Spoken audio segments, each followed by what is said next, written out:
Once, Indra was riding through the streets of heaven on his elephant Airavata. At that moment, the great sage Durvasa appeared before him. As a token of blessing, Durvasa removed a divine garland that was on him and offered it to Indra. However, filled with pride, Indra carelessly placed that garland on elephant's head, and Airavata tossed it aside, and the garland fell on the ground. Seeing this disrespect, Durvasa became extremely angry. He cursed Indra, saying that because of his pride and arrogance, he would lose all the wealth and his kingdom. Soon after, a fierce battle broke out between the Devas and Asuras. Devas were unable to withstand the attack and couldn't bring back their fallen warriors. To find a way out of this crisis, Indra and other Devas held a war council. They decided to seek help from Lord Brahma, who then directed them to Lord Vishnu.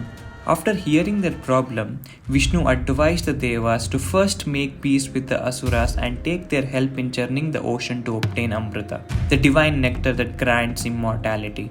Asuras made that truce with Devas and both sides prepared for the grand task. They used Mount Mandara as a churning rod and Vasuki the serpent as the churning rope.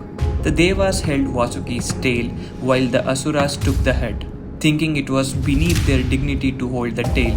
However, Vasuki's fiery breath affected the Asuras very badly. Despite their combined strength, Mount Mandara began to sink in the ocean. To support it, Lord Vishnu took the form of a giant turtle, Kurma and held the mountain on his back. As the churning began vigorously, a terrible poison called Hala Hala emerged from the ocean.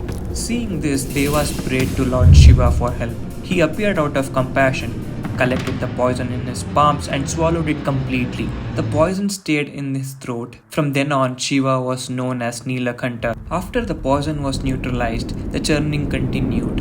Many divine beings and treasures emerged. Uchaishrava, Kamadhenu, Kaustuva, Airavata, the Parijata tree, beautiful Apsaras, and the goddess Lakshmi. Finally, Lord Dhanvantari, a form of Vishnu, arose from the ocean carrying a golden pot filled with Amrita.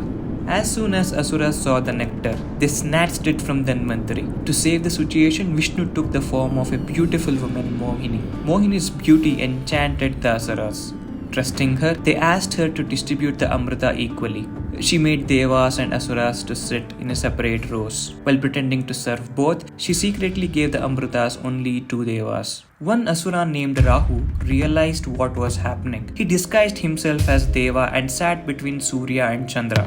They recognized this Asura and alerted Vishnu, who immediately took his Sudarshan Chakra and cut off Rahu's head. Although both Devas and Asuras worked equally hard to get the Amrita, only Devas received it because they had surrendered themselves completely to the Lord. This story teaches us that self-surrender is the highest form of devotion.